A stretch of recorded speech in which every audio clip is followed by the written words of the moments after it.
All right, I'm going to start here. Water element sensing. So this energy is a wonderful energy, actually. It is a time, it's kind of a time for retreat, for being quiet, for just allowing things to go over or to blow over. It really is a very important time to tap into your senses, your instincts and your intuitions.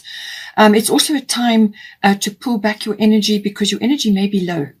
And it's a time really to just rest, recover, dream as well about what it is that you want to put into place. And also to tap into your creative or artistic energy. So this can be through imagination and inspiration, connecting to spirituality, or to, as I said, an artistic or a creative endeavor, because those energies will be very strong. It's the water element, so it's all the senses, and it's also about emotional aspects. And in some cases, as I say, you may just need to put a few boundaries in place to just withdraw, to give yourself time to do those reconnections, and also to just connect to your imagination, your inspiration, and also for dreaming and for recovery almost. But it's very much a time for gathering your resources, harnessing your resources for when you get the go ahead to move forward. So it could be throughout a period of like quietness. It's almost like the quietness before the storm. In some cases, it can be that you, some people may try and take advantage of you, or make demands on you while you are in this phase, because you are compassionate. It's an emotional energy. It's, the water signs, water element. So, that will be enhanced, and that caring and compassionate side. But, you can be, empathetic, but don't, as I said, have boundaries in place, protect your energy at this time, and just make sure that you don't get taken advantage of, because that sometimes can happen under this energy. But it's a wonderful time to just be calm and to tap into the other realms. You might find that in here there are other action-oriented energies, because you are an action sign. But what this is saying is that you may go through periods where you need to do this, or you may have been through a period where you have done this, where you have been quiet, and you may just be slowly coming out of it, and perhaps towards the end of the month, then the action will come in. So this is like a preparation period. So you are either coming out of it, or you are still in it. But it's just to tell you that this is necessary as part of the process here. We have also got Sedna Infinite Supply. So it says here, you are supplied for today and all of your tomorrows. So if you have been worrying or concerned about finances, or about not having enough, or not having what you need, then Sedna is here to reassure you. She's saying that this is an abundant universe, okay? And there's infinite supply for everybody. And she's saying that you just need to rest in that, and not allow yourself to slip into worry or fixating on things like that. Know that the universe has your back, that you will have what you need. You will have a roof over your head. You will have food to eat. You will have what you need. And also to just be aware that this is an abundant universe. You can tap into that by having that faith, all right? By having faith that it is an abundant universe, and that your needs will be met. Okay. It's also about balancing giving and receiving. So if you have been giving too much, then you are out of balance. If you have been receiving too much, and then you're also going to be out of balance. So, and there's lots of ways to balance this. So it is also about giving back to yourself. So you may be giving plenty to others and not actually receiving anything. So whether it's something that somebody wants to give you, whatever that may be open and gracious and accept. Okay. Or it could be that you need to give back to yourself. So this can be in looking after your health, little luxuries, doing things which for yourself, like you are your own best friend. And then that should right the scales. It's also a case of, if you feel that you have been on the receiving end too much, then give back, give what you want to receive. So then, spread it around, whatever it may be, however you want to do it, but make sure that the two are balanced, and then you can anchor abundance down. But just know that the universe has got your back, and then you have faith in that. Okay.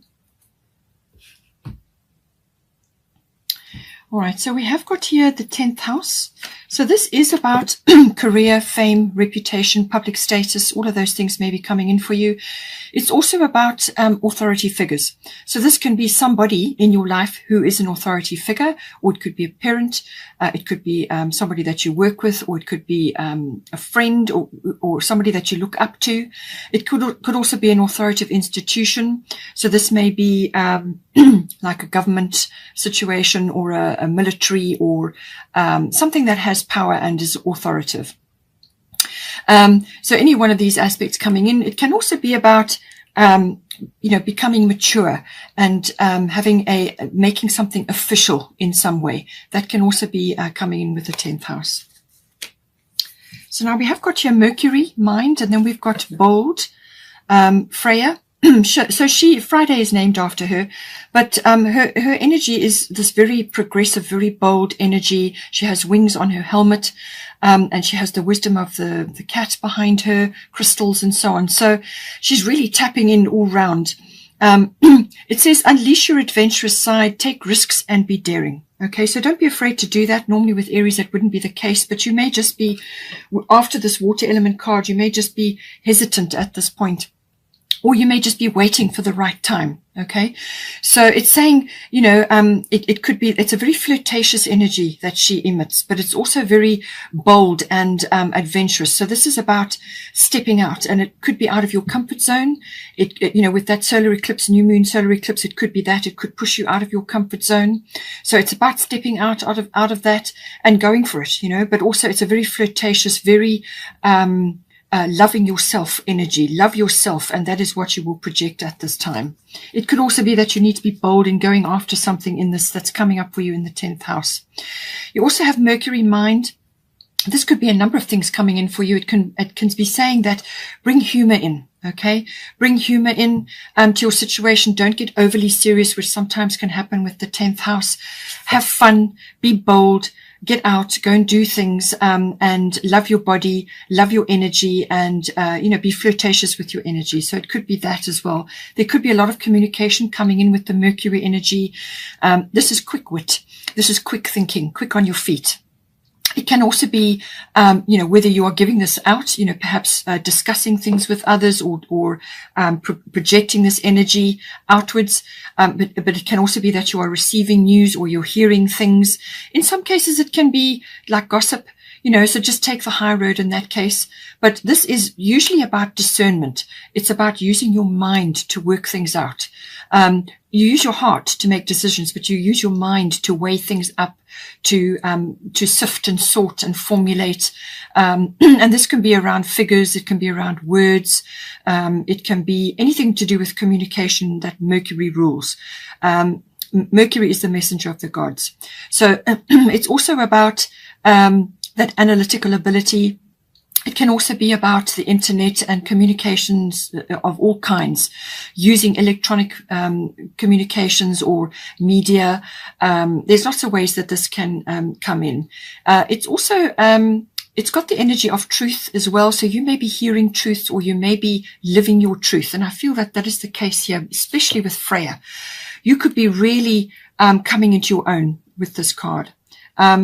This is quick. This is incisive. This is quick-footedness. This is about quick wit and grasping things, doing your research, exchange of ideas, talking as well in some cases. You may have to really walk your talk as well in this house, being a career aspect. Maybe it's that coming in for you. But as I said, Mercury is retrograde till the 22nd of June. So just take that into consideration. There is a slight drag period after as well. So just bear that in mind. It could also bring in aspects to do with vehicles and travel, maybe even come in for you. You have got here the 11th house. So this is to do with your futuristic dreams. What you imagine for yourself, your visions for the future. You may be tapping into that in some way. It could also have something to do with your hobbies and your interests. How are you going to take that further? It can also be about your ideals, your ideal world, and so on. It can also be to do with friends or friendships that you have, aspects around that. Any kind of group activities comes in here as well. So this can be like associations, societies, or anywhere where you are part of a group. And this can be an online group even. It could also be connected to a global consciousness or group consciousness, social reform, trends in society, trends in what is popular and what is not, and how things are moving in the world. There's been a lot of turmoil. There still is at the moment. So a lot of things are shifting and changing, and this could be affecting a number of areas in your 11th house. But it is quite an expansive energy, and it's definitely about moving forward in some way into the future and using your contacts and your networks, and or even connecting with friends at this time, or there may be shifts and changes going on in that for you. Now we have got Saturn here. So as I said to you, Mercury can sometimes be about speaking your truth and being in your truth, your authentic self. And Saturn is certainly going to back that up. Saturn is about being your authentic self. So this is about everything to do with your authentic self, but it's also to do with your foundations in life, and what is working for you and what is not. And certain aspects that are not working for you may very well fall away at this time. So this could be friendships. It could be groups you're a member of. It could be other aspects to do with this. It could be some futuristic aspect or some ideal that you've had.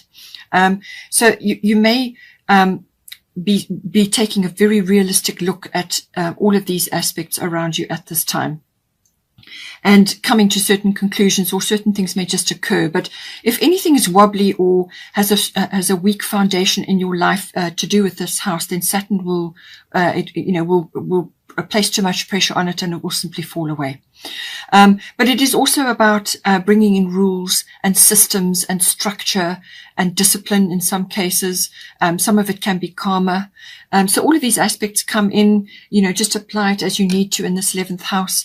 And it can also be around aspects to do with hard work, or putting your shoulder to the wheel, really digging in for the long term. In some cases, it can be that you feel just unappreciated in some way in this house, and you kind of you just get you feel like you've been overlooked, or that you haven't really been appreciated in some way. That can sometimes come in with Saturn.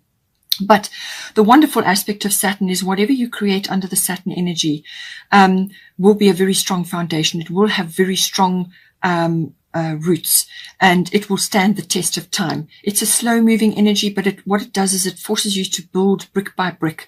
You also gain a tremendous amount of experience under the Saturn energy, because you have to focus really strongly on what is working, what is not, and moving forward and building a really strong system or foundation or structure for yourself. And sometimes, as I said, it may need austerity measures or cutting away things that just don't work for you. But ultimately, at the end of it, you come out very strong under the Saturn energy.